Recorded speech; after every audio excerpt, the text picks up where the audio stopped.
Hello everyone, good morning. अहिले चाहिँ म मेरो घरबाट निस्किसकेको छु है। म चाहिँ अहिले जाँदै गरेको सिलगढी हो।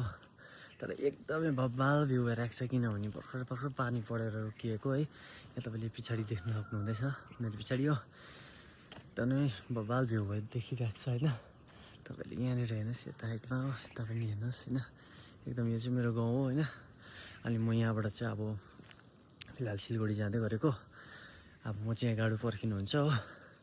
एकदम यहाँनिर गाडी पर्खिरहेको छु। अब एकछिनबाट गाडी आउँछ, त्यहाँदेखि चाहिँ म सिलगढीतर्फ जान्छु हो। टक्कै यहाँनिर चाहिँ म अहिले यहाँ घरदेखि त्यहीँ माथिपट्टि छ हो, त्यहीँ गाडी आउँछ। सो म त्यहीँनिर आएर चाहिँ गाडी पर्खिरहेको छु हो। हजुरहरूले देख्न सक्नुहुँदैछ होला होइन पछाडिपट्टि एकदमै बब्बाल।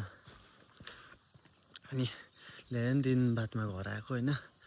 एकदमै यस्तो मौसम देख्दा राम्रो पनि लाग्यो, किनभने त्यो सिलगढीको ट्याटेर टुटु अटोको हर्न सुन्दा इरी पनि भइसकेको थियो। त्यही भएर एकदम रिल्याक्स होइन कसै बेला। सो तपाईँले देख्न सक्नुहुँदैछ, यो चाहिँ हाम्रो स्कुल हो। यो चाहिँ हिमालयन विद्यानिकेतन स्कुल हो। अनि यो चाहिँ हाम्रो गाउँको हो। अनि यहाँ मुनिपट्टि मन्दिर छ, त्यहाँ यसकै मुनिपट्टि चाहिँ मेरो घर हो। तपाईँले देख्न सक्नुहुँदैछ, यहाँनिर पछाडि एकदम बब्बाल भइदिरहेको छ है।